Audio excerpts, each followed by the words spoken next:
and welcome to another Turing Dev Talks. Here is Jose, and I'm tuning from Montreal, Canada. And today on the panel, we have Shaharyar, which is expert in Node.js and CSS. And Shaharyar is a software engineer here at Turing. And today we're going to talk about CSS Framework. So let's go straight to the point. And so, hi, Shaharyar, how are you doing? And how was your day doing so far? Hello, Jose. Thank you very much for inviting me. And I'm very good. Thank you very much. Yeah, the day has been quite well so far, other than the weather, which is quite hot. But what the work is Turing has been very good. Yeah. All right. So, and I know that you are expert in Node.js, okay, and React.js, but today we're going to talk about CSS framework. And believe me, this is our first discussion about CSS, okay?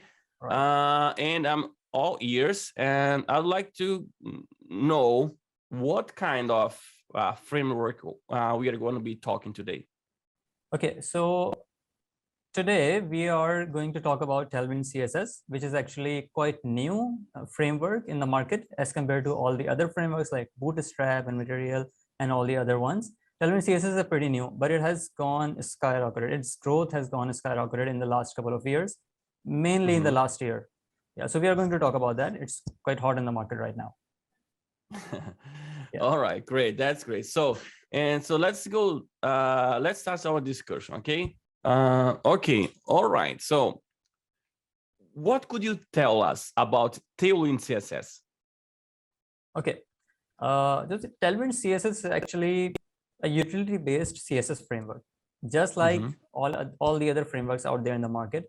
As compared to Bootstrap, as compared to Material UI and all the other frameworks in the market, I will be referencing Bootstrap a lot because every front-end developer has used it any point in time, at least once. Bootstrap. That's the most common CSS framework everybody knows, other than the native CSS. Okay, so Tailwind CSS gives you utility classes for each function. For example, you want to add a padding, you have a class p-4, gives you a 4-pixel padding. You want to add a shadow on your box, a box shadow, you have a shadow.md class. You have shadow class with different styles, tiny shadow, medium-sized shadow, large shadows. You have different classes. And you know, if you have implemented shadows in CSS, in native CSS, you have to tweak a lot. You have to play with blur, you have to play with x-axis, y-axis, and you have to write 10 to 15 lines of code here and there, and you have to make it look good according to your UI. Tailwind CSS actually gives you 5 different categories in just the shadow category, and you can also customize them. So it's giving you all the classes you need with a different variants supporting more than 10 color palettes. Each of them has more than 10 variants. So it's giving you a lot of variety, built-in classes for each and every component you can think of in CSS. And on top of that, it's also giving you a flexibility to customize them. Yeah, that's the Tailwind CSS for you in a brief. And we will. All right. So what kind of customization can we do with Tailwind CSS? Okay, talk about the customization. The first one would be if you wanna make a, let's say, a dialog of a width. Tailwind CSS is giving you, for example, Tailwind CSS is giving you padding classes P2, P4, P8 in multiples of 2, like 2, 4, 8, 32, like this. Okay, I want a customized padding for my component. I want to use, let's suppose, 50 pixel padding, which is not provided by Tailwind CSS. So I can easily write it down right there in the class name category. I can show you the syntax, but it's p-square brackets, and you just need to put there your number. You don't need to use the class. Tailwind CSS just-in-time compiler will pull out your arbitrary value from there, make it a class, and it will be part of your final build. So you don't have to worry about customizations. It gives you a very, very solid class hierarchy and then the customization on top of the framework. Okay, and can we work with variables as well, like we work with normal CSS sizes, this kind of thing? Yes, Tailwind CSS actually gives you a whole bunch of customizations. This is the one. This is the one I told you about. You can directly use the padding. For example, you want to use 50 pixel padding all across your site. So you don't want to put the 50 pixel padding on each of the components. You want to make it a class, just like Tailwind CSS is giving you. So we'll just go to the tailwind.config.js. The config is in JS, by the way. So you can just define a JSON of all the configurations, combine multiple classes, define custom classes. So you will just define your class there and use it from there. Just like this custom class, you can define custom variables there. Okay, and why this framework is so hot today? Okay, that's a great question. It's so hot because it's very easy to get started with it.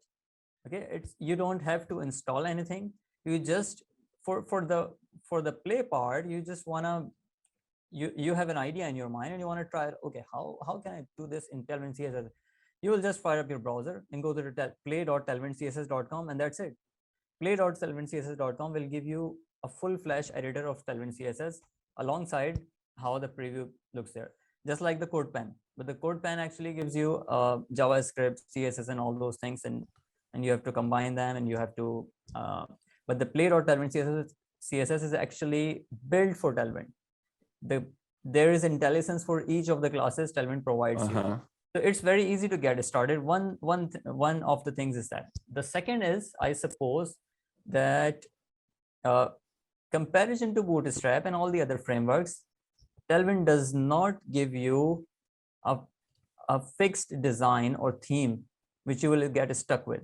For example, while working with Bootstrap, you know that if you are going to make primary buttons or alerts, they are going to look like same, like all the other millions of sites all over the web.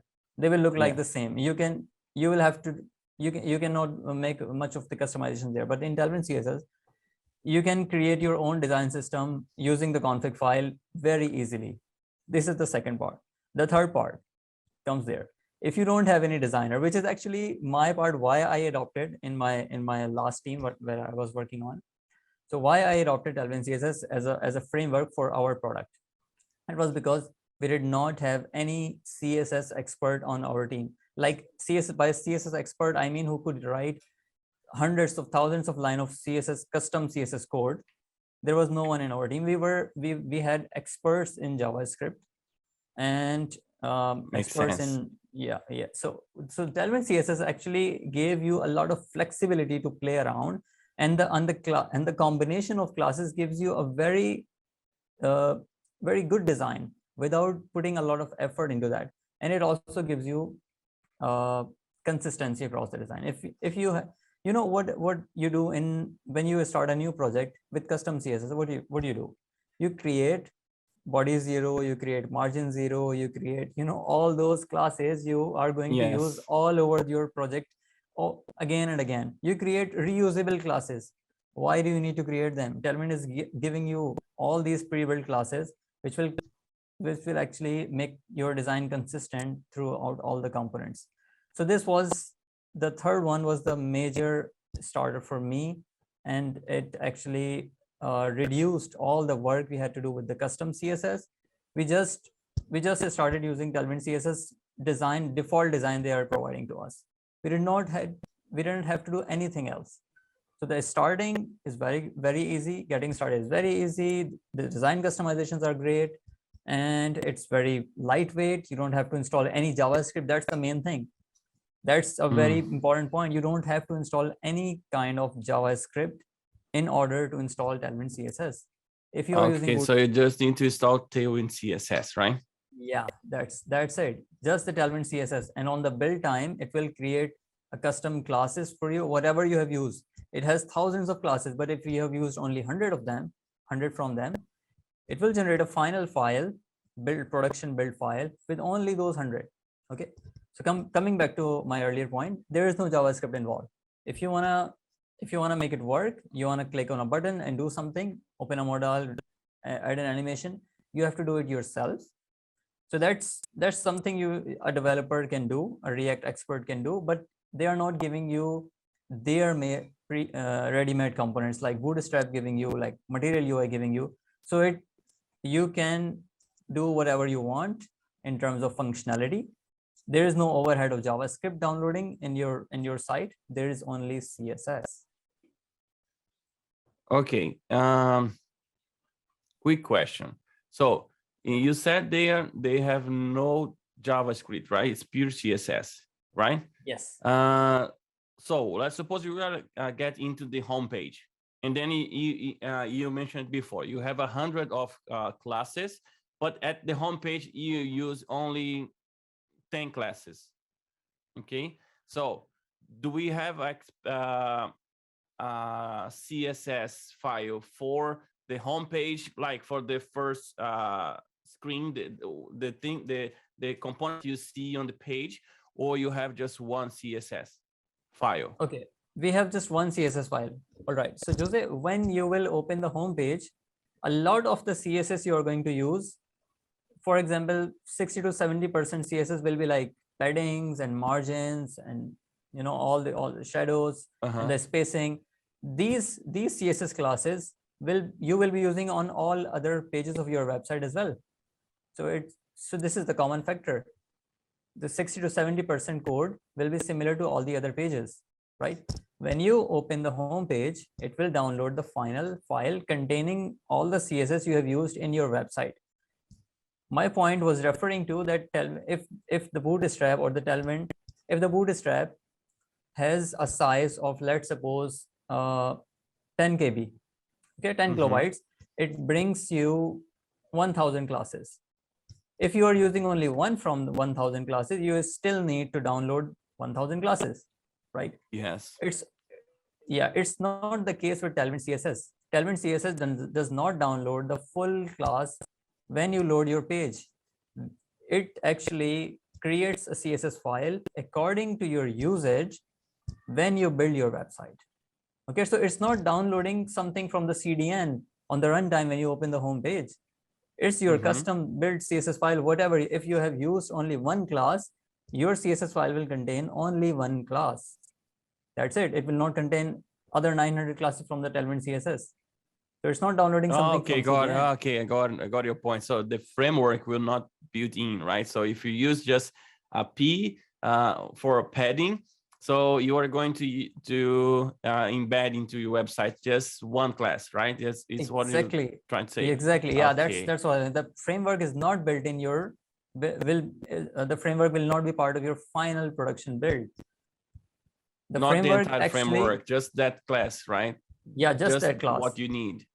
Exactly, and that reduces the download time, the first byte time a lot. It does a pretty good job, and it has they actually released just in time mode last year. So it was very slow to work with Tailwind CSS in the development environment. It's not only about the production, it's also about how the developer experiences. Okay, so the developer experience was not up to the mark about last July or June, something like this, by Q2 of 2021. Because when you are debugging, when you open your console in the browser running Tailwind CSS, it downloads everything. It loads all the thousands of classes in your browser. But now they have optimized that part as well. And they have used just-in-time mode, which was used in production. So now your browser, if you have used only 2-3 classes, and you're going to inspect element, looking through how it's looking like, tweaking the CSS, and then you see only 2 or 3 classes, right? Only 2 or 3 classes. Now I got it. Yeah, and that is actually great. So that's actually great because you can use the framework, the entire framework if you want, but you embed into your CSS just a few classes. That's not happened with Bootstrap. Exactly. Performance will be top notch. What I've seen people doing is copying the class from Bootstrap, open the Bootstrap, copying the classes, and create a new file, and then use just that file with a lightweight, customized version of Bootstrap. Yes, you're right. So that's what Tailwind does out of the box. They do it at the core of their framework build. Yeah, and have you ever heard about another framework for CSS called Styled Component? A style component, yeah, I have heard about it, and I have never used it, but yeah, I have just gone through it a little bit. So yeah, I have no hands-on experience on this framework. Yeah, so styled components are a little bit different. So it uses JavaScript. Okay, it's great when you combine it with React.js because you can write CSS inside. I mean, it's you have to try it. Okay, we can talk about it. We have another discussion about styled component, and then we can compare styled component with Tailwind CSS and let our audience to decide which one is the best one. All right. But for now, I would like to give tips for our audience. So if you are looking for jobs, especially if you have 3+ years of experience and are looking for a job, remote job, so you can go to turing.com/jobs. Okay, you can find the job by your tech stack, and then you can apply for those jobs. And once you pass in Turing vet process, you will get a job like Shaharyar did, and I did as well. So we work remotely, 100% remote from our country. Okay, I'm from Brazil, but I'm not there. I am in Canada, and I work remote for Turing in US, and that's what I want for you. Okay, so if you have any question we didn't discuss it today, okay, if you are enjoying this video, please consider give us a big fat thumbs up for this video, and leave a comment down below if you prefer Tailwind CSS or styled component or Bootstrap or any other framework. Let us know what framework are you using, and also what's your tech stack. If you are using JavaScript, CSS, and Node.js, Angular, Java, what's your tech stack? Tell us in the comment section below. Okay, and then let's come back to our discussion. So we talked pretty much about advantages, okay, using Tailwind CSS. But yeah, is there something bad? Is there something that we should know in order to take the decision to use this framework? All right. Yes, that's a very good question, because a lot of advantages, but you also should know the limitations of the framework, when to use where to use it. Okay, so if you are a beginner in CSS, Tailwind CSS is not for you. Okay, you must have knowledge of CSS, more than a beginner. You should have a working knowledge of CSS, how the classes are used, not the variables. The variables, you might not use variables at all while building a website or a web application, but the class structure, the hierarchy, the media queries, and how the basic CSS works, and what are the positions and all those things. So you must have a solid understanding of CSS before you can get into the Tailwind CSS. But nobody is stopping you. You can just go to the play.tailwindcss.com, and maybe you like CSS more by using this, so you learn more by using this. It's also, but for I know for what a production, you mean, believe me. Yeah, but for a production application, and when you have a tough deadline, you're not playing around, probably this is not for you if you're a beginner. So that's one thing I would like to mention. The other one is it's just like, okay, some people compare it to inline CSS, which is actually very bad. The inline CSS is actually very bad. Nobody wants to use it, and nobody should use it. Inline CSS, it actually makes a mess of your files. With Tailwind, you are creating just an input box and a button. Okay, a little bit of form. There's a label, name, and a text box, and a button, submit. Just three pieces. Okay, now you want to create it. You will create a single file in React. You will write all the HTML, and now you start applying Tailwind CSS. It will look like an inline CSS if you take a glance of the code, okay, as an overview, but it's not actually. So this is, some people consider it a bad thing, and it's up to you that how do you want to organize. So it's actually you have a very long looking HTML files with a lot of custom CSS classes, not the custom, a lot of CSS classes, utility classes from Tailwind CSS. Okay, for a good design, for a customized design. So the markup will be mixed with CSS, and you will be looking at a lot of code, a huge code. Okay, if you have a full page of this. So there are ways to organize this. I do not call it a limitation, but for the people who don't like this view, there are, JS in CSS, I think something like this, npm package, so where you can define classes above in a variable, and then you can use that variable in the markup. So there are different strategies. You can also combine 10 to 15 classes, give it another name, and use that as well. Or you can go with the component approach. After React hooks, it has been very easy. Create just a little functional component, put everything there, and use that. Right. So yeah, these are the learning is a limitation, and for the beginner. For an expert in CSS, they will find it pretty easy to start with.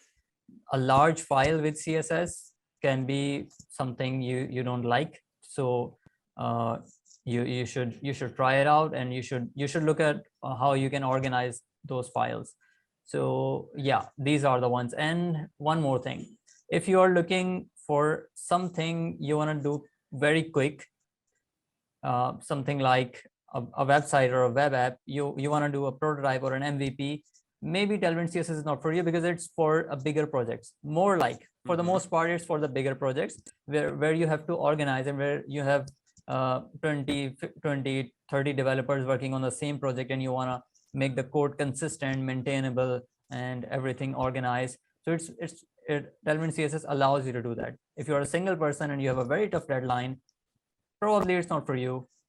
You should not look at that. When you have a bigger project or a lot of time, you can try the Tailwind. These are my. We should consider that. Yeah. Yeah, we should consider everything that. Everything is built for everything.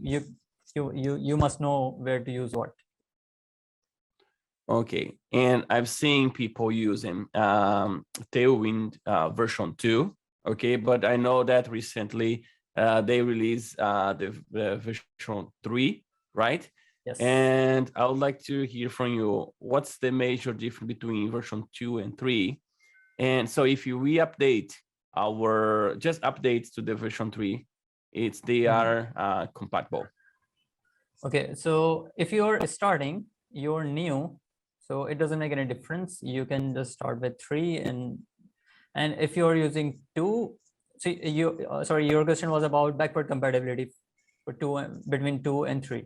Yes, they are backward compatible as far as I know. I might need to look at a few things, but for the most part, yes, because you are using the CSS classes, and the underlying framework is the same. Your code is not going to break.